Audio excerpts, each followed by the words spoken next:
सुप्रभात छात्रों, आज हम सभी व्याकरण के अंतर्गत अलंकार का अध्ययन करेंगे।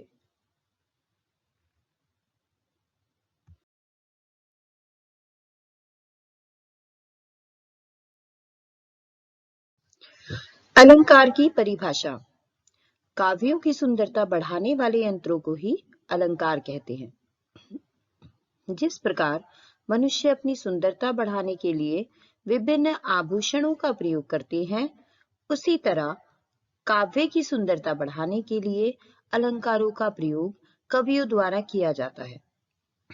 अलंक अर्थात भूषण, कर अर्थात सुसज्जित करने वाला। अतः काव्यों को शब्दों व दूसरे तत्वों की मदद से सुसज्जित करने वाला ही अलंकार कहलाता है। छात्रों, अलंकार के मुख्यतः दो प्रकार होते हैं या दो भेद होते हैं, शब्दालंकार, अर्थालंकार।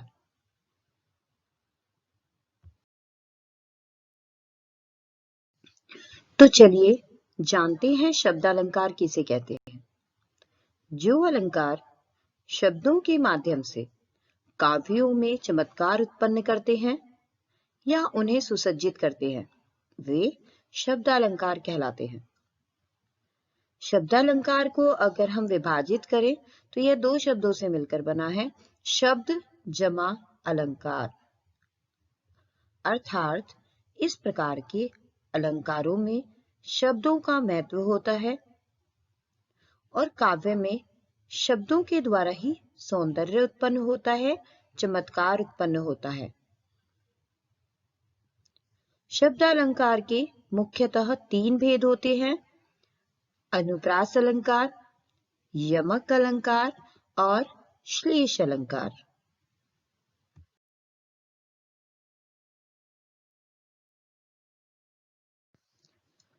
शब्दालंकार का पहला भेद होता है अनुप्रास अलंकार। जब किसी काव्य को सुंदर बनाने के लिए किसी वर्ण की आवृत्ति बार बार होती है, यानी वह वर्ण एक से अधिक बार दोहराया जाता है, तो वहां पर अनुप्रास अलंकार कहलाता है। किसी विशेष वर्ण की आवृत्ति बार बार होने से अर्थात रिपीटेशन बार बार होने से वाक्य सुनने में बहुत सुंदर लगता है। जैसे चारु चंद्र की चंचल किरणें खेल रही थी जलथल में। ऊपर दिए गए उदाहरण में आप देख सकते हैं कि च वर्ण की आवृत्ति हो रही है और आवृत्ति होने से काव्य का सौंदर्य बढ़ रहा है, अतः यहाँ पर अनुप्रास अलंकार है। मधुर मधुर मुस्कान मनोहर मनुज वेश का उजियाला। उपयुक्त उदाहरण में भी म वर्ण की आवृत्ति हो रही है, अतः हम जानते हैं कि जब किसी वाक्य में किसी वर्ण या व्यंजन की एक से अधिक बार आवृत्ति होती है तो वहां पर अनुप्रास अलंकार होता है। अतएव यह उदाहरण अनुप्रास अलंकार के अंतर्गत ही आएगा। बच्चों, यमक अलंकार शब्दालंकार का दूसरा भेद होता है। जिस प्रकार अनुप्रास अलंकार में किसी एक वर्ण की आवृत्ति होती है, उसी प्रकार यमक अलंकार में भी किसी काव्य का सौंदर्य बढ़ाने के लिए एक शब्द की आवृत्ति होती है। दोनों में अंतर क्या है? अनुप्रास अलंकार में किसी वर्ण की आवृत्ति हो रही है, यानी अल्फाबेट की आवृत्ति हो रही है, और यमक अलंकार में शब्द अर्थात वर्ड एक से ज्यादा बार आ रहा है। यमक अलंकार में जब एक शब्द एक से अधिक बार या दो से अधिक बार आए तो शब्द का अर्थ अलग अलग हो जाता है। जैसे काली घटा का घमंड घटा। यहाँ घटा शब्द की आवृत्ति अलग अलग अर्थों में हुई है। पहली घटा शब्द का अर्थ है बादल, अर्थात जो वर्षा काल में जो बादल आते हैं आसमान में, और दूसरी घटा का अर्थ है कम होना। अतः यहाँ पर यमक अलंकार है। कनक कनकते सौगुनी मादकता अधिकाय, या खाए बोराय नर या पाए बोराय। इस पद्य में कनक शब्द का प्रयोग 2 बार हुआ है, जिसमें प्रथम कनक का अर्थ होता है सोना और दूसरे कनक का अर्थ होता है धतूरा। अतः कनक शब्द का 2 बार प्रयोग होने पर और उनके अलग अलग भिन्न भिन्न अर्थ होने के कारण इन पंक्तियों में यमक अलंकार है।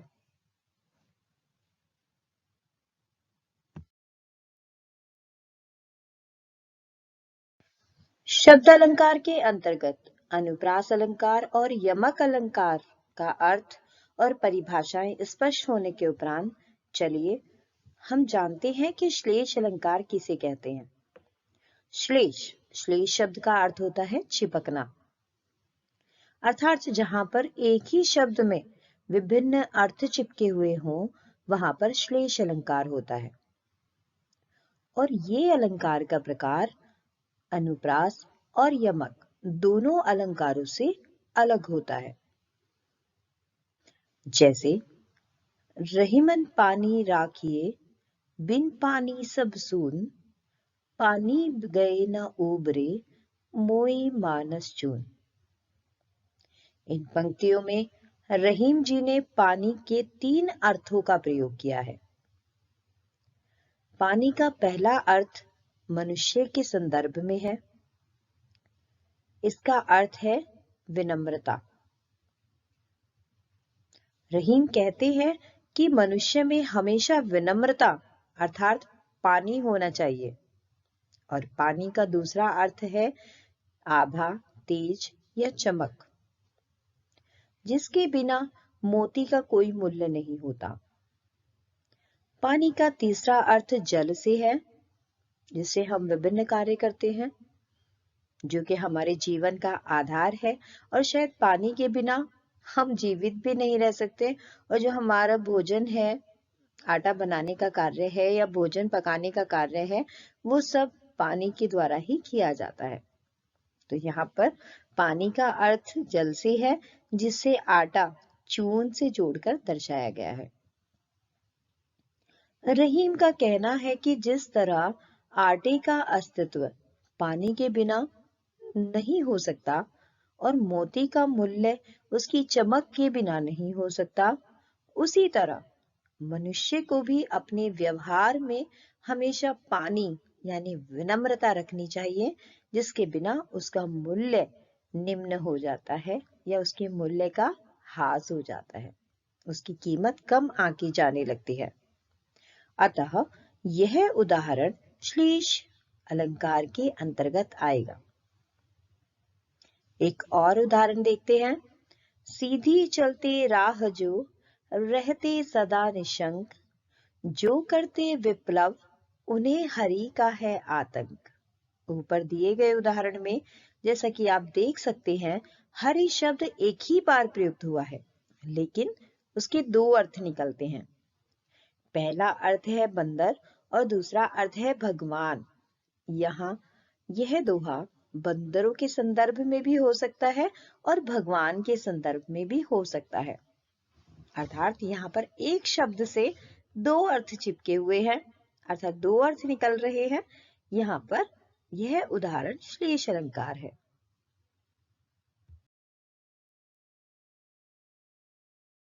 बच्चों, शब्दालंकार के अंतर्गत अनुप्रास अलंकार, यमक अलंकार और श्लेष अलंकार यानी अनुप्रास अलंकार के तीनों भेदों को जानने के बाद अब हम देखते हैं कि अर्थालंकार किसे कहते हैं और उसके कितने भेद होते हैं। जब किसी वाक्य का सौंदर्य उसके शब्द पर न आधारित होकर उसके अर्थ पर आधारित हो, तो अब यहाँ पर अर्थालंकार आता है। और अर्थालंकार मुख्यतः 5 प्रकार का होता है, 5 भेद होते हैं उसके। उपमा अलंकार, रूपक अलंकार, उत्प्रेक्षा अलंकार, अतिशोक्ति अलंकार और मानवीकरण अलंकार।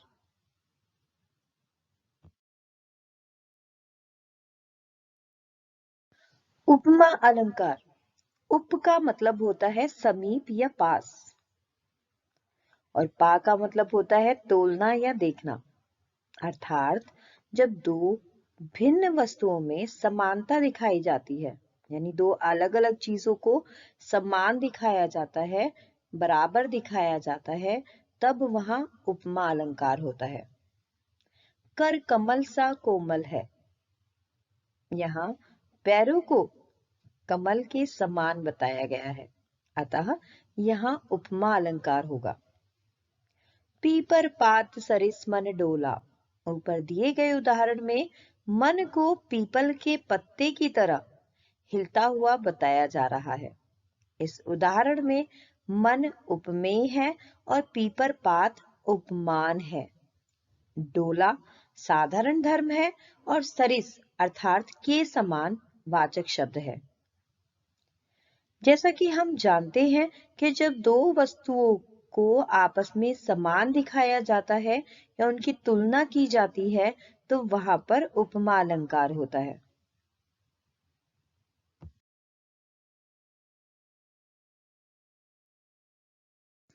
रूपक अलंकार,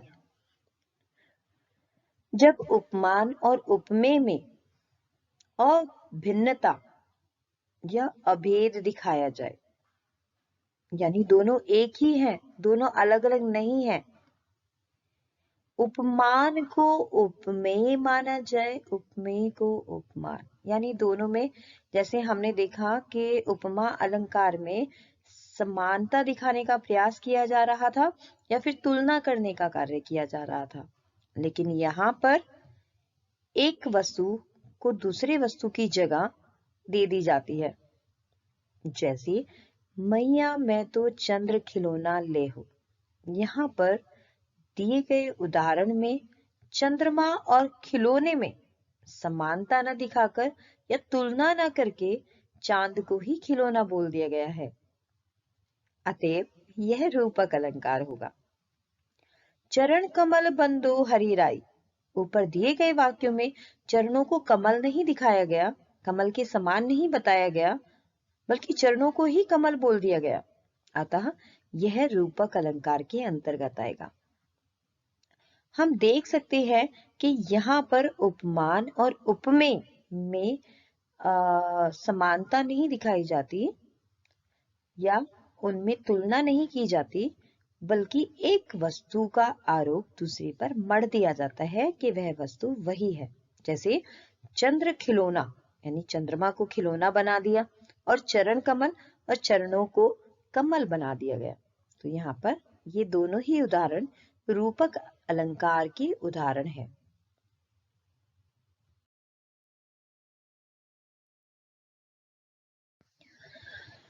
उत्प्रेक्षा अलंकार, जहां उपमेय में उपमान होने की संभावना का वर्णन हो, वहां उत्प्रेक्षा अलंकार होता है। और उत्प्रेक्षा अलंकार में मनो जनु मेरे जानते, मनहु मानो, निश्चय ईव आदि शब्द आते हैं। जहां पर भी ये शब्द आए वहां पर जान लीजिए कि वहां उत्प्रेक्षा अलंकार होता है। जैसे मुख मानो चंद्रमा है, ऊपर दिए गए उदाहरण में मुख के चंद्रमा होने की संभावना का वर्णन हो रहा है और वाक्य में मानो शब्द का भी प्रयोग किया गया है, अतः यहाँ उत्प्रेक्षा अलंकार है। ले चला साथ में तुझे कनक, जो भिक्षुक लेकर स्वर्ण, ऊपर दिए गए उदाहरण में जैसा कि आप देख सकते हैं, कनक का अर्थ है धतूरा, और कवि कहता है कि वो ऐसे धतूरे को इस प्रकार से लेकर के चल रहा है कि जैसे कोई भिक्षु, कोई भिखारी सोने को लेकर जा रहा हो। काव्यांश में ज्यों शब्द का इस्तेमाल हो रहा है और कनक उपमेय में स्वर्ण उपमान होने की कल्पना हो रही है, अतएव यह उदाहरण उत्प्रेक्षा अलंकार के अंतर्गत आएगा। अर्थात यहाँ पर उपमेय में उपमान होने की संभावना प्रकट की जाती है। मनु, मानो, मनहु, जानो, ये सब शब्द मुख्यतः इस अलंकार के अंतर्गत आते हैं।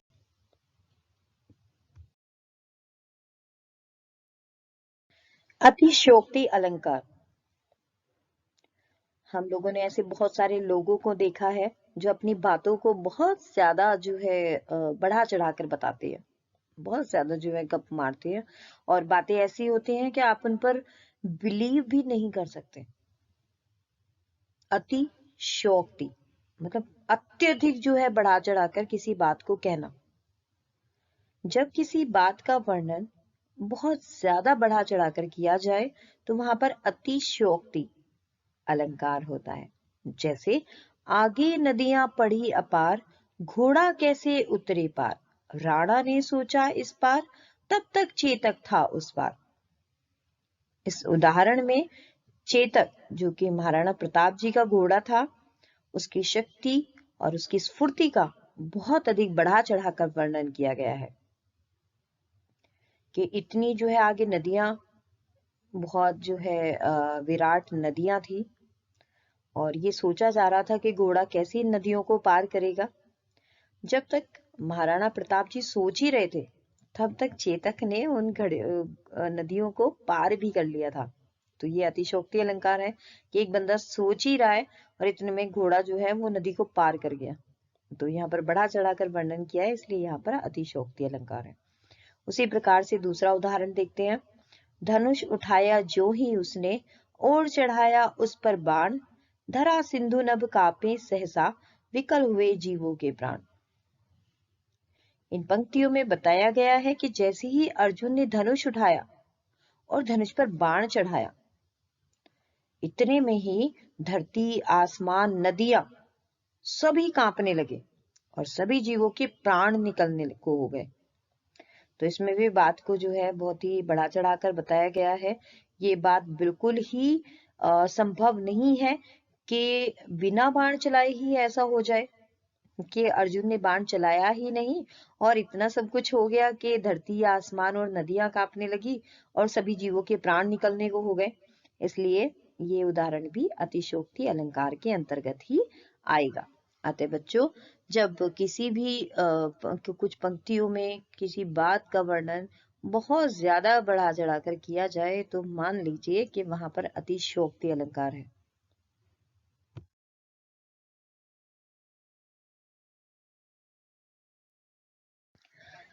मानवीकरण अलंकार।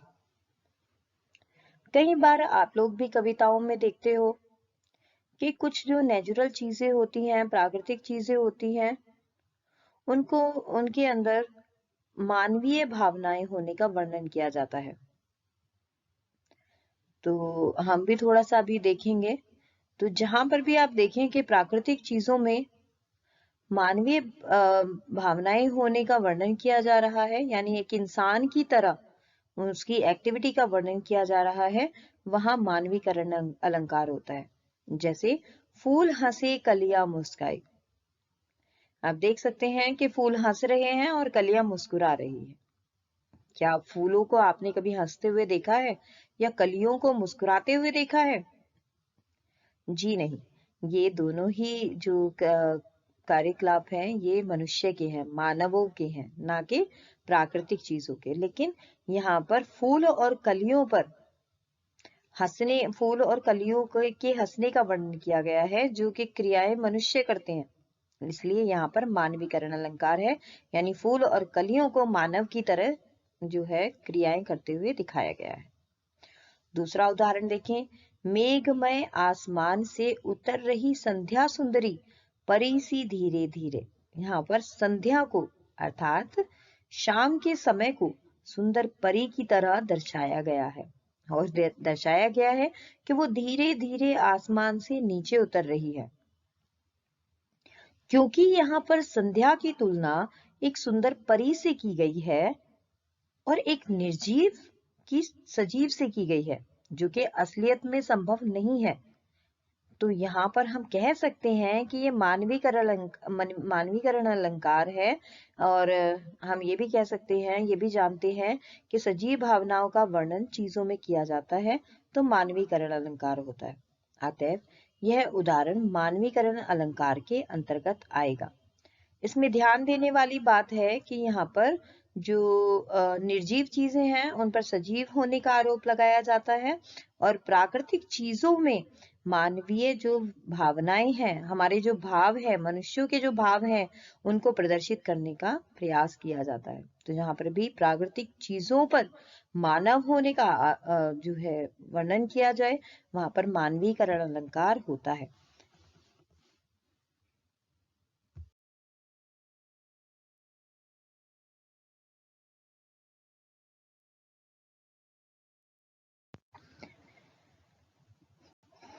मैं आशा करती हूँ कि सभी को अलंकार समझ में आ गए होंगे, और इसी आशा के साथ मैं आप सभी को धन्यवाद अर्पित करती हूँ।